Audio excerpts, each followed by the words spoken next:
द्रव्यानुयोग की चर्चा होगी। ये जो चरणानुयोग सूचक चूलिका है, ये चरणानुयोग की चर्चा है कि द्रव्यानुयोग की चर्चा है। तो ये चरणानुयोग प्रधान द्रव्यानुयोग की चर्चा है। क्या कहा? चरणानुयोग प्रधान द्रव्यानुयोग की चर्चा है। देखो, एक गाथा भी आई और एक कलश भी आया। मैं दोबारा पढ़ के सुनाता हूँ आपको। निकाल लीजिए ग्रंथ।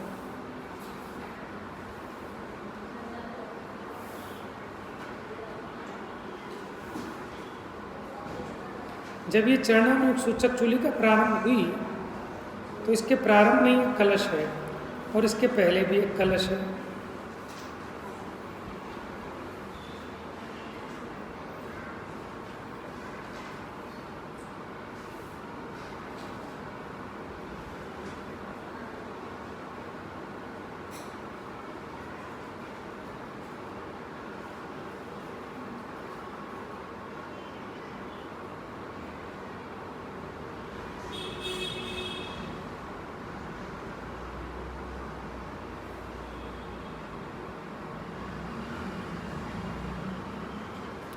जाने समाप्त हुआ है ना, ज्ञान तत्व प्रज्ञापन, ज्ञेय तत्व प्रज्ञापन।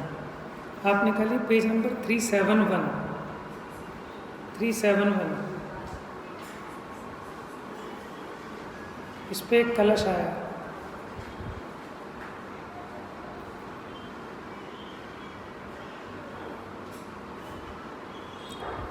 अब यहाँ उत्थानिका में कहते हैं श्लोक द्वारा, मिल गया आपको? कलश है ना सबसे ऊपर बसंत तिल का छंद में, मिल गया क्या? उसके नीचे देखिए आप, श्लोक द्वारा द्रव्य और चरण का संबंध बताकर। किस किस का संबंध? द्रव्य का और चरण का, यानी द्रव्यानुयोग का और चरणानुयोग का, अथवा श्रद्धान का और चारित्र का, अथवा ज्ञान का और क्रिया का। समझ रहे हैं आप? 3 बातें बताई मैंने। क्या क्या बताई, बताओगे? द्रव्य और चरण के लिए, वेरी गुड। दूसरा क्रिया का, ज्ञान का और क्रिया का। तीसरा क्या बताया?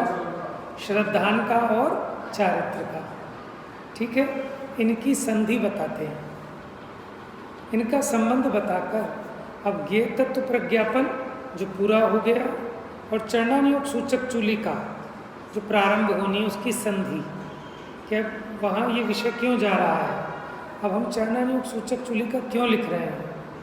पढ़िए, देखिए। द्रव्यानुसारी चरणम चरणानुसारी द्रव्यम मिथो द्वयमिदं ननु सव्यपेक्षम् तस्मान्मुमुक्षुरधि रोहतु द्रव्यं प्रतीत्य यदि वा चरणं प्रतीत्य। कि ऐसा नहीं है कि दोनों बातें अलग अलग हैं।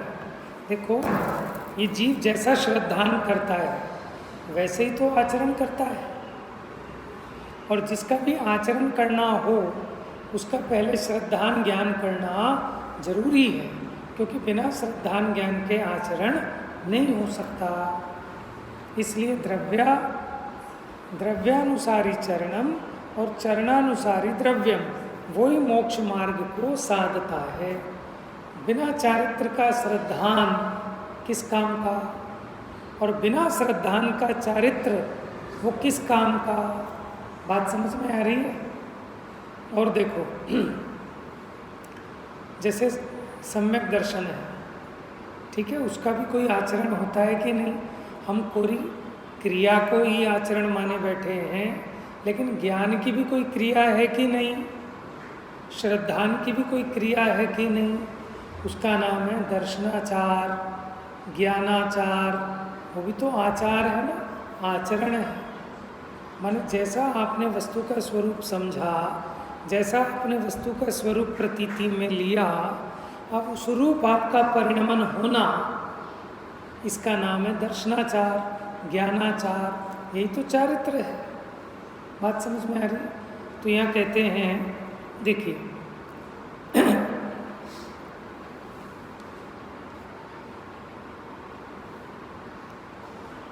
ज्ञानम, एक बार बाहर से ना पांडे जी बैठे होंगे, पांडे जी, उनको एक बार बुला लो। देखो एक बार फिर पढ़ते हैं। द्रव्यानुसारी चरणम चरणानुसारी द्रव्यम मिथोद्वयमिदं ननु सव्यपेक्षम् तस्मान्मुमुक्षुरधिरोह मोक्षमार्गं द्रव्यं प्रतीत्य यदि वा चरणं प्रतीत्य। आवाज़ थोड़ी कम कर दो, गूंज रही है ज़्यादा। देखिए क्या कहते हैं, द्रव्यानुसारी चरणम, कि द्रव्य का अनुसरण करने वाला चरण यानी चारित्र, और चरणानुसारी द्रव्य। और द्रव्य कैसा होता है? चरणानुसारी, माने आचरण के लिए होता है। माने आप जो श्रद्धान करते हैं वो किस लिए करते हैं? आचरण के लिए। आपने किसी से पूछा कि साहब ये रास्ता किस तरफ जाता है, उसने बता दिया कि भाई साहब ये रास्ता सीधा जयपुर को जाता है। अरे भाई साहब आपने तो कमाल कर दिया, गजब रास्ता बता दिया। बस इतना कहते रहो और रास्ते पे ना जाओ तो क्या लाभ? ठीक है।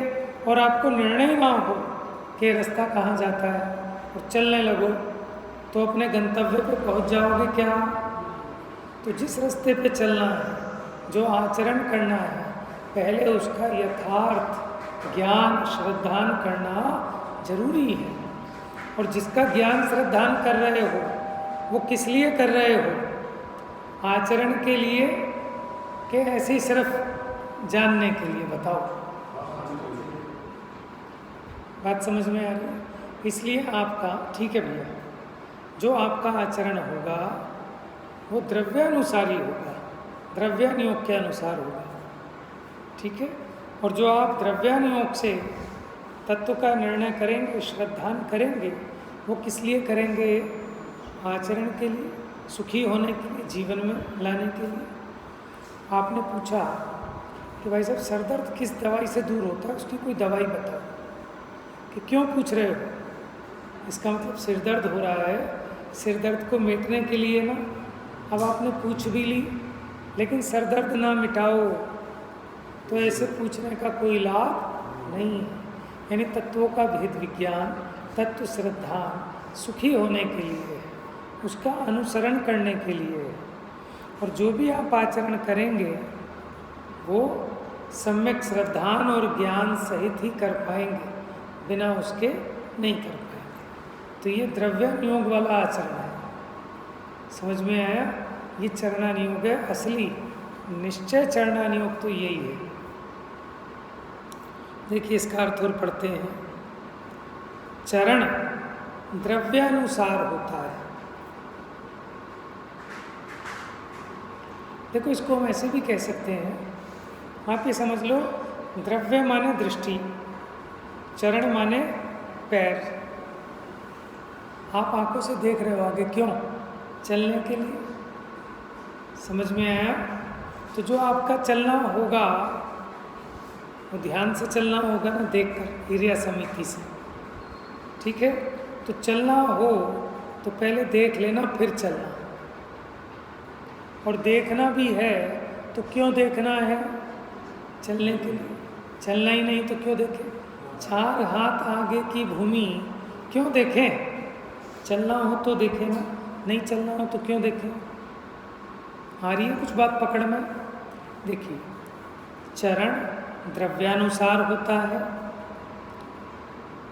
देखो द्रव्यानुसार का अर्थ खाली द्रव्यानुयोग ही नहीं, माने वस्तु के परिणमन की जो व्यवस्था है उसके हिसाब से ही आचरण हो सकता है। जो जैसा वस्तु के परिणमन में संभव ही नहीं है वैसा आप आचरण कैसे कर सकते हो?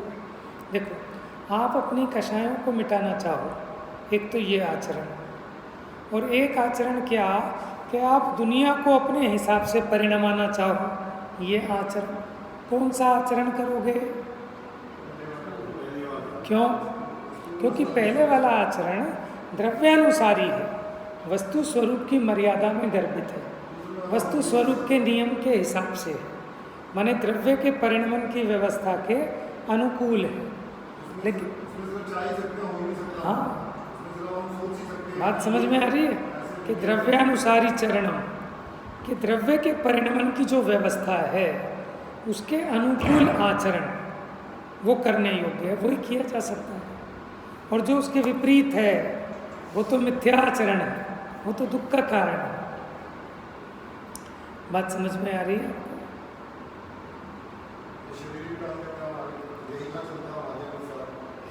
चल नहीं सकता, समझ में आया?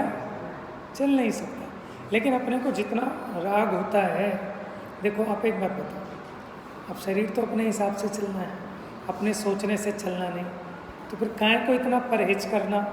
खाओ खूब तला भुना, खाओ दूध मलाई घी, काहे को इतनी टेंशन लो कि हल्का फुल्का खाओ, सात्विक खाओ, खाओ फिर तामसिक भी और राजसिक भी। सही है क्या ये बात? तो देखो अब सब बातों को समझना पड़ेगा कि यद्यपि ये शरीर के हिसाब से चलना है, लेकिन तेरे सुख दुख का संबंध तेरे परिणामों के हिसाब से है। शरीर तो शरीर के हिसाब से चलेगा, लेकिन तेरा सुख दुख वो शरीर के हिसाब से नहीं है, वो तेरे परिणाम के हिसाब से है। देखो अपने यहाँ कर्म फिलोसफी भी है पूरी। ये जीव का जो आयतनाचार पूर्वक प्रवृत्ति है वो बिना तीव्र कषाय के नहीं होती। प्रमाद रूप आचरण वो तीव्र कषाय का प्रतीक है, ठीक है? मैंने अपने विषय कषाय की पुष्टि कर रहा है, तला भुना, दूध घी मलाई, राजसिक भोजन जो पता है खाने के बाद नींद आएगी, प्रमाद आएगा, मुझको परेशानी होगी, फिर भी जिह्वा इंद्रिय की लोलुपता के कारण फिर भी उसको खा रहा है, तो वो पदार्थ अभक्ष्य है। कौन सा अभक्ष्य है वो? 5 प्रकार के अभक्ष्यों में जो अपने शरीर को दुखदायक है, भले ही शुद्ध हो, बिल्कुल प्योर शुद्ध सी देसी घी का, 8 पहरे देसी घी का, घर के पिसे हुए आटे का हलवा मर्यादित, किसी के बुखार है तो उसके लिए अभक्ष्य है। क्यों? अनिष्टकारक है कि तेरे को शरीर में तकलीफ देने वाला है, उसके बावजूद भी तो उसको खा रहा है, तो तेरी जिह्वा इंद्रिय की लोलुपता कितनी तीव्र है, इसलिए उसको अनिष्टकारक अभक्ष्य में गिनाया। उसको खाने पे ऐसे ही पाप है जैसे कि हिंसा वाले सामग्री को भक्षण करने पर पाप लगता है। बात समझ में आ रही? आपको बुखार चढ़ा, आप दही खाओ, खांसी में दही खाना, ठीक है? आपको पता है ये भोजन करके मुझको गैस बनेगी और फिर भी खाना, ये अभक्ष्य है, प्रमाद पूर्वक प्रवृत्ति है ना। और फिर उस तीव्र आसक्ति के कारण अशुभ कर्म का बंध होता है, जिसके कारण शरीर में रोग लगते हैं। सारा का सारा यहाँ तो पूरा विज्ञान है, कारण कार्य का पूरा रहस्य बताया है जैन धर्म में। अकेला थोड़ी है कि जो होना है वही होना है, कि जब होना है तब होना है, जिस विधि पूर्वक होना है उसी विधि पूर्वक होगा। समझ में आया? आप केमिकल वाली चीज़ें खाओ, डिब्बा बंद चीज़ें खाओ, ठीक है, तो कैंसर जल्दी होगा। अथवा आप साग सब्जियां भी खाते हैं, लेकिन कौन सी खा रहे हो? केमिकल वाली, अति आसक्ति पूर्वक, तो वो बीमारी का कारण बनेगी। दूसरे का हिस्सा छीन के खुद खा रहे हैं तो रोगों का कारण बनेगी। बात समझ में आ रही? सारा खेल ये परिणामों का है, इसलिए एकांत नहीं है कि जो होना है वही होना है, तो फिर भक्ष्य खाओ चाहे अभक्ष्य खाओ। और एग्जाम्पल भी देते हैं, देखो जो कूड़ा कबाड़ा खा रहे हैं वो सही चल रहे हैं, और जो बेचारे त्यागी व्रती हैं बीमार पड़े हैं, तो एक कुतर्क है। क्या है? कुतर्क। क्योंकि जब तक आप इसका गहराई से विचार नहीं करते तभी तक आपको ऊपर ऊपर से बातें सच्ची लगती हैं, लेकिन जो अज्ञानी है शरीर में रोग नहीं है फिर भी महादुखी है, और ज्ञानी के भले ही शरीर में अनेकों रोग हों लेकिन फिर भी सुखी है। समझ में आया? ये तो तुम्हें दिख रहा है उसके रोग हैं। बोलो।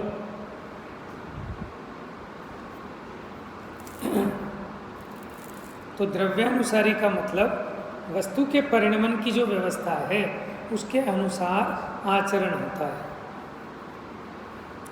चरण द्रव्यानुसार होता है और द्रव्य चरणानुसार। और वस्तु की व्यवस्था ऐसी है, माने द्रव्य का परिणमन इस प्रकार का है कि जिसका आचरण हो सकता है, जो पॉसिबल है। इस प्रकार वे दोनों परस्पर सापेक्ष हैं। कौन कौन? द्रव्य और चरण, माने द्रव्यानुयोग और चरणानुयोग, माने द्रव्य के परिणमन की व्यवस्था। इसलिए या तो द्रव्य का आश्रय लेकर अथवा तो चरण का आश्रय लेकर मुमुक्षु मोक्ष मार्ग में आरोहण करे। इसमें एक बात ये भी कह सकते हैं, देखो कोई कोई व्यक्ति पहले तत्वों को नहीं समझता, वस्तु के स्वरूप को नहीं समझता, लेकिन देखा देखी आचरण का पालन करता है। आचरण क्या? ये मंदिर जाते मैं भी मंदिर जाऊंगा, ये ऐसे बैठते मैं भी ऐसे बैठूंगा, ये शास्त्र पढ़ते हैं मैं भी शास्त्र पढ़ूंगा, ये माला फेरते हैं मैं भी माला फेरूंगा। बहुत स्थूल बात कर रहा हूँ। और कोई व्यक्ति बुद्धि लगाता है कि ऐसा क्यों, मैं कौन हूँ, मैं कहाँ से आया हूँ। राजमार्ग तो यही है, लेकिन प्रैक्टिकल देखा जाए तो पहले जीव आचरण की नकल करता है। हर एक जीव जो भी धर्म मार्ग में लगता है पहले वो देखकर समझता बाद में है। पहले तो मंदिर आएगा, देख के ही तो आएगा, ये आचरण किया ना, फिर स्वाध्याय में आएगा देखकर, फिर सुनेगा ये सब आचरण तो है, उसके बाद ये नंबर आता है सोचने का। बात समझ में आ रही है? हम और आप भी पहले ही दिन समझ गए थे क्या? पहले हम भी देखा देखी आए, मंदिर आए, माला फेरी, व्रत उपवास किए, ठीक है, थोड़ा बहुत पढ़ना लिखना चालू किया, फिर धीरे धीरे एक भजन है ना कि मोक्ष मार्ग मिलता है धीरे धीरे धीरे धीरे। हाँ जी,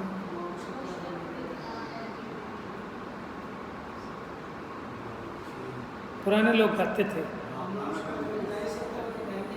हाँ अच्छा, उनका भजन है। तो हम तो हमारे वहाँ बुजुर्ग महिलाएं पढ़ती थी भजन ये।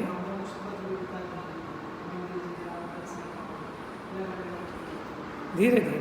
अब कोई सोचे एक ही दिन में सब कुछ हो जाए, हताश हो जाए कि मैं तो मंदिर भी आ गया, मैंने तो स्वाध्याय भी कर लिया, सम्यक दर्शन क्यों नहीं हुआ। कि धैर्य रख, कि इन क्रियाओं में लग, भगवान का कहा हुआ परमागम का वाचन कर, श्रवण कर, लगन जगेगी और धीरे धीरे सब काम होते हैं। अरे तीर्थंकरों के भी 20-20 भव गिनाए कि जब उन्होंने मुनि दीक्षा ले ली थी तो सच्चे मुनि बने थे कि झूठे मुनि बने थे, फिर भी 20-20 भव क्यों लग गए? आते हैं ना 20 भव, 10 भव, इतने भव क्यों लग गए सच्चे मुनि बनने के बाद भी? कि धैर्य रखना चाहिए। तो इसलिए या तो द्रव्य का आश्रय लेकर अथवा तो चरण का आश्रय लेकर मुमुक्षु, मुमुक्षु का मतलब क्या बताया यहाँ पर? ज्ञानी मुनि वो है मुमुक्षु। हम काहे के मुमुक्षु हैं? जिसे खाना खाना अच्छा नहीं लगता, मुझे बस मोक्ष चाहिए, जो मोक्ष को साध रहा है, खाना भी मोक्ष के लिए और नहीं खाना वो भी मोक्ष के लिए, वो है मुमुक्षु। जो बच्चा आईएएस कोचिंग लेता है, आईएएस की तैयारी करता है, तो वो खाना खाता है वो भी इसलिए ताकि ज़्यादा पढ़ पाऊँ, और खाना नहीं खाता वो भी इसलिए कि मैं ज़्यादा पढ़ पाऊँ। पढ़ने के लिए खाना है, पढ़ने के लिए सोना है, तो मैं जल्दी से सो जाऊँ 4 घंटे, फिर फ्रेश हो जाऊँगा, अच्छी पढ़ाई होगी। तो उसका सोना भी पढ़ने के लिए है, उसका टारगेट सिर्फ वो पढ़ना है। ऐसे मुमुक्षु उसे कहते हैं जिसे मोक्ष के अलावा अन्य कुछ भी प्रिय नहीं है। समझ में आया?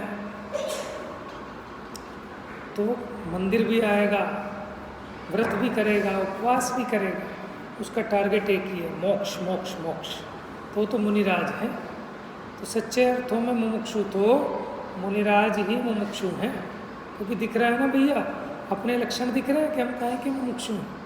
हमें तो उपचार से कहते हैं कि हमें अच्छा लगा है वो रास्ता, जिसे वो मार्ग जचा, अच्छा लगा, इसलिए उपचार से मुमुक्षु कहते हैं। सच्चे मुमुक्षु तो मुनिराज हैं, क्योंकि वो उसके पीछे लग गए। उन्होंने घर गृहस्थी सब छोड़कर कि मुझे एक मोक्ष दशा ही चाहिए।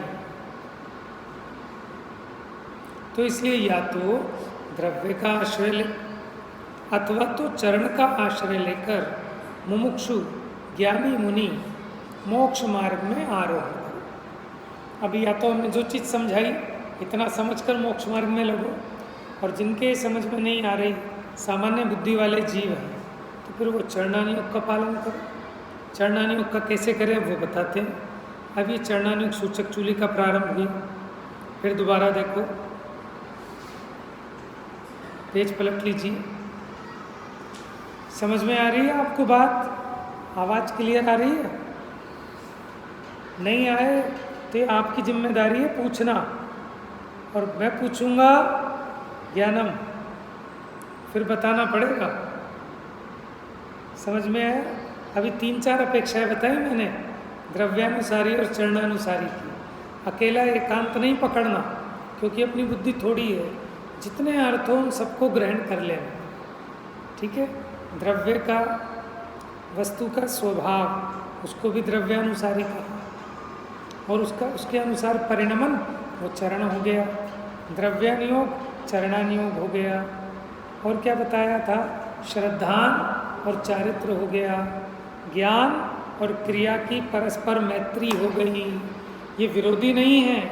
कोई कहते साहब ये निश्चय वाले हैं कि जो आत्मा परमात्मा की बात करते हैं, 6 द्रव्यों की बात करते हैं, और जो व्रत उपवास नियम की बात करते हैं वो व्यवहार वाले। ऐसा नहीं है भैया, इन दोनों की मैत्री है, ज्ञान नय और क्रिया नय की मैत्री है, श्रद्धा और चारित्र की आपस में पूरकपना है, विरोधीपना नहीं है। श्रद्धा के बिना चारित्र मिथ्या है, चारित्र के बिना श्रद्धा अधूरी है। दृष्टि और चरण, हेडलाइट भी चाहिए मार्ग दिखाने के लिए, और चलने के लिए पैर भी चाहिए। अगर अंधा हो, पैर भी हो, लेकिन मोक्ष मार्ग को प्राप्त नहीं कर सकता, आंखें हों लेकिन पैर नहीं हो, तो मोक्ष मार्ग पे नहीं चल सकता। तो दोनों चाहिए। क्या क्या? कि दृष्टि भी हो और फिर उस पर चले भी। बात समझ में आ रही है? सिद्ध चक्र विधान में भी आया ना, जो पुंगु चढ़े अंध, और एक और है, उसका भाव यही है, क्या कोई अंधा, भले उसके पैर हो, जंगल में आग लग गई तो जंगल पार कर सकता है क्या? पैर तो हैं, एक अंधा पड़ा है, आग लग गई, उसे दिख तो रहा है रास्ता, लेकिन चल नहीं सकता। अब क्या करे समझदारी कि लंगड़ा व्यक्ति अंधे को अपने कंधे पे बिठाए, अंधा व्यक्ति लंगड़े को कंधे पे बिठाए, तो लंगड़ा तो मार्ग बताएगा क्योंकि आंखें हैं, और पैर वाला उसके हिसाब से चलता जाएगा। तो जंगल में लगी आग से दोनों बच जाएंगे। बात समझ में आ रही है? चर्चा थोड़ी सूक्ष्म है।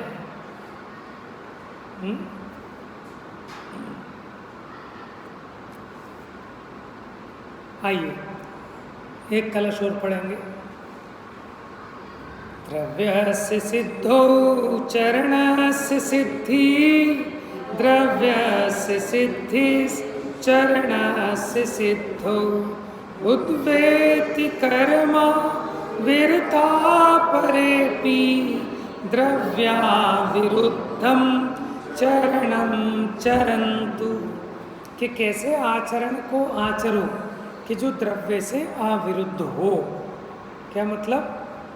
कि वस्तु के स्वभाव के विरुद्ध ना हो, वस्तु के परिणमन के अनुसार हो, वैसा आचरण करो। समझ में आया? माने यहाँ तकलीफ हो रही है, बैठने की भीड़ बहुत हो गई, तो दीवार को खिसकाओगे कि खुद खिसकोगे? अब दीवार को खिसकाओ, ये आचरण मिथ्या आचरण है, निरर्थक है, निष्फल होने वाला है। उसी प्रकार जगत को सुधारोगे कि स्वयं को सुधारोगे? तो सही आचरण क्या है कि स्वयं को सुधारा जा सकता है, दुनिया को सुधारा नहीं जा सकता। आ रही है कुछ बात समझ में बेटा? कहाँ हो? ध्यान कहीं और है। दुनिया को सुधारना है कि अपने को? क्यों? आसान काम क्या है? अच्छा पहले बताओ, आसान काम क्या है? अपने को सुधारना कि दूसरे को सुधारना? दूसरे को सुधारना मुश्किल नहीं, असंभव है। आसान नहीं, आपके पास कोई ऑप्शन नहीं है, मार्ग ही एक है। भगवान महावीर की जो शिक्षाएं हैं उसमें है ना कि मैं स्वयं अपनी भूल से दुखी हूँ और अपनी भूल को सुधार कर स्वयं सुखी हो सकता हूँ। आसान मुश्किल की बात तो तब हो कि जब दो ऑप्शन हो। ऑप्शन ही एक है कि मैं अपने अज्ञान और कषाय से दुखी हूँ, अपनी अज्ञानता और कषाय को मिटाऊं तो सुखी हो जाऊंगा। अभी हमने 10 दिन आनंद लूटा आप लोगों ने। आप तो सोनगढ़ गए थे और कहाँ गए थे? बहुत जगह।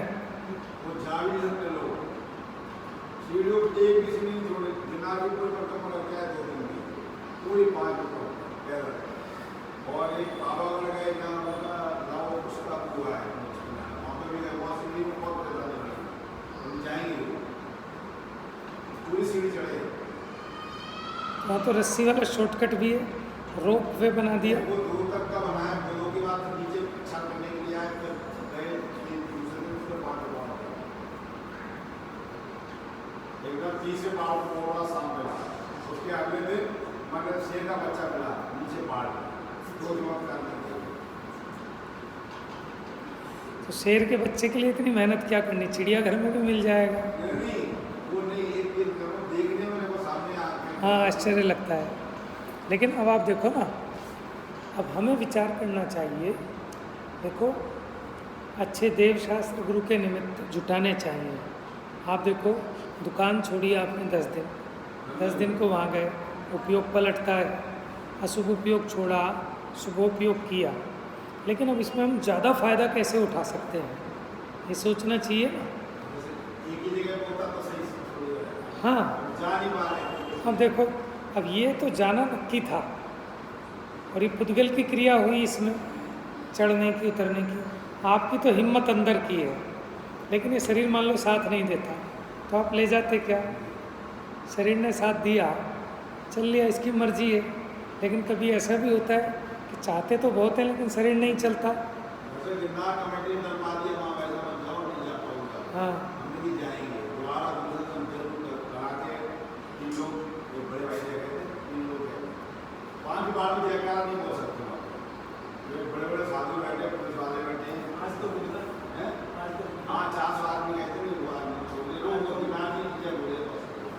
हाँ जी,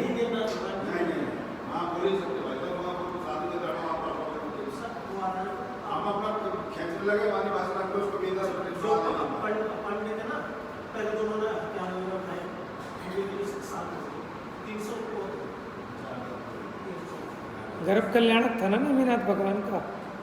नेमिनाथ भगवान का, नमीनाथ भगवान। चलिए खैर, मुझे तो क्या तत्व की बात करनी है, अब हमें यहीं से निकालना है अपना सारा। देखो, हम जब शुभ क्रिया में आए, अशुभ क्रिया में तो हमें होश नहीं रहती, लेकिन जब हम शुभ में आते हैं तब हमको वहाँ भेद ज्ञान और विचार करना चाहिए कि हमने जो काम किया अब इसमें कमाई क्या हुई, प्रॉफिट क्या हुआ। प्रॉफिट और लॉस तो देखना चाहिए ना कि मेरा असली प्रॉफिट क्या कमाया मैंने। अभी हमने 10 दिन खूब प्रवचन सुने, पूजा पाठ की, अब हमें प्रॉफिट तो लगा कि क्या प्रॉफिट किया। देखो खूब हो रहा है, सब कुछ हो रहा है, लेकिन अपने अकाउंट में कितना पैसा आया, असली कीमत तो उसकी है ना। बैंक में तो बहुत पैसे हैं, लेकिन अपने अकाउंट में कितने हैं, हमें तो उसका मज़ा आएगा। धर्म तो बहुत हो रहा है, बह रही रे धर्म की धार, सब ऊंचे ऊंचे शिखरों वाले हैं जिन मंदिर हमारे, लेकिन हमारे अकाउंट में क्या प्रॉफिट हुआ, बात तो उसकी है ना। तो इसका आकलन जरूर करना चाहिए कि अभी 10 दिन हमने 10 लक्षण बनाए, मेरी परिणति में कितनी वीतरागता आई, मुझे कितना सुख हुआ, मुझे कितना आनंद हुआ, मैंने कितना लाभ अपना कमाया, कुछ मेरा अंदर कुछ बढ़ा, वैसे के वैसे ही जैसे 10 दिन पहले थे। तो फिर क्या 10 लक्षण मनाए। हम तीर्थ यात्रा गए, जैसे घर से गए थे, कुछ जोड़ के लाए हैं तो कुछ और घटा के आए हैं। बात समझ में आई ना। तो इतना तो आकलन अपने को करना चाहिए, भावना तो भानी चाहिए कि ठीक है सब काम समय के हिसाब से होंगे, योग्यता के हिसाब से होंगे, ठीक है सब बातें, लेकिन अपनी तो भावना ही है ना, तो उसमें क्यों हम कंजूसी करें। भावना भाने में क्या जाता है, तो सच्ची भावना भाएं, तत्व की भावना भाएं, वैराग्य भावना, वो भावना द्रव्यानुसारी होगी तो मोक्ष मार्ग को साधेगी, और वो भावना द्रव्य से विपरीत होगी तो संसार मार्ग को साधेगी। अब हम ये सोचें, देखो कि हमने पहाड़ चढ़ा, ये द्रव्यानुसारी है कि विरुद्ध है उससे, बताओ आप। कि मैंने पहाड़ चढ़ा, मैं पहाड़ चढ़ सकता हूँ, ये जो अपनी मान्यता है ये द्रव्य के अनुसार है कि विरुद्ध है। क्यों? इसलिए क्योंकि हमने अपने को दिखा के दिया, अपने उस लाभ को दिखाया। दूसरा, 2 चीज़ें हैं यहाँ पर, आत्मा आरूपी है, ये शरीर की सामर्थ्य थी तो हम चढ़ गए 100 सीढ़ी, 500 सीढ़ी, 1000 सीढ़ी। तो शरीर की क्रिया को अपनी क्रिया क्यों माने।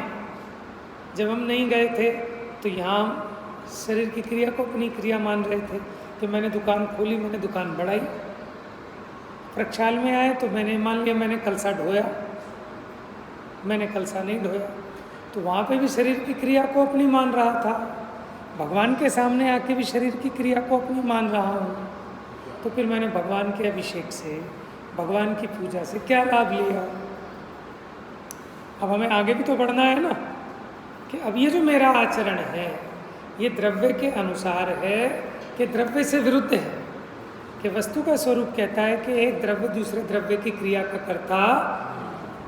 हाँ, वहाँ उस पहाड़ पे चढ़ने का राग भाव मैंने किया, और 6 डाला में पंडित दौलत राम जी कहते हैं, यह राग आग दहे सदा ताते सामा अमृत से।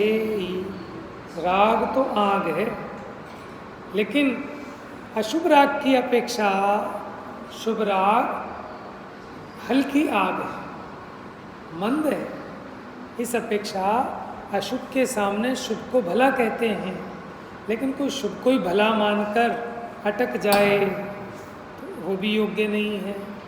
बात चल रही है द्रव्यानुसारी, तो हमें कैसा आचरण चलना चाहिए कि जो द्रव्य से अविरुद्ध हो, वस्तु स्वरूप के अनुकूल हो। वो कह रहे हैं द्रव्य से सिद्धो चरण से सिद्धे, कि द्रव्य की सिद्धि में चरण की सिद्धि है, कि जो वस्तु के नियम को जानता है, उसकी श्रद्धा करता है, उसके आचरण की भी सिद्धि होती है, फिर वो उसके अनुकूल परिणमन भी अवश्य करता है।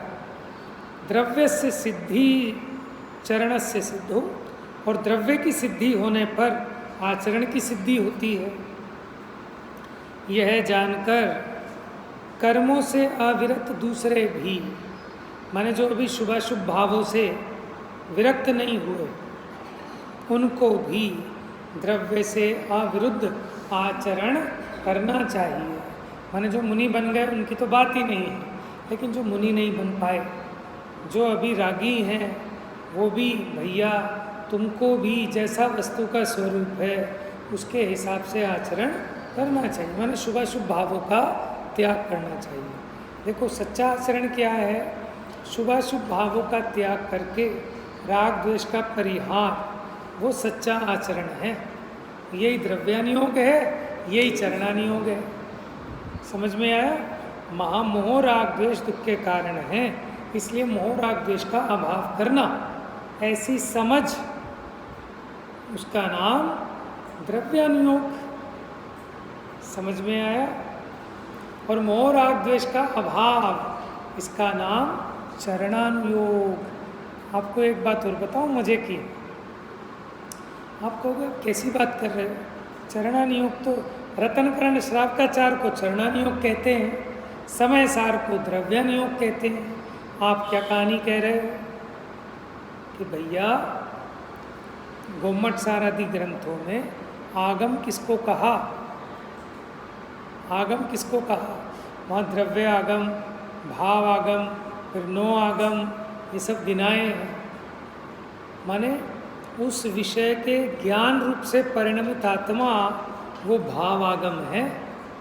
इसीलिए मैं कह रहा हूँ कि वस्तु स्वरूप का जैसा स्वरूप है वैसी श्रद्धा रूप परिणमने वाला जीव वो द्रव्यानुयोग है, और उस रूप परिणमने वाला, आचरण करने वाला, वो चरणानुयोग है। समझ में आया? एक बार देख के बताएंगे आगम के भेद प्रभेद, आगम है क्या क्या। ठीक है, तो जिनवाणी में कोई कसर नहीं छोड़ी।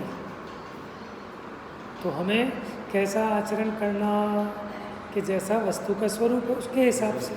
आप ये बताओ, हम कपड़े वाले हैं कि कपड़े से रहित है? जो भी जीव उत्पन्न होता है, जो भी मनुष्य उत्पन्न होता है, वो नग्न उत्पन्न होता है कि कपड़े सहित पैदा होता है ना? कपड़े सहित तो कोई पैदा नहीं होता। तो वो यथाजात रूप नग्न मुद्रा है, तो वही दिगंबरी मुद्रा है। कि जिनेंद्र मुद्रा तो सब पे लगी हुई है पैदाई से, सब जैन है इस अपेक्षा, चाहे हिंदू हो, मुसलमान हो, सिख हो, ईसाई हो, सब नग्न जन्मते हैं। तो वो चिन्ह सब पे है। अकलंक देव ने कहा है ऐसा।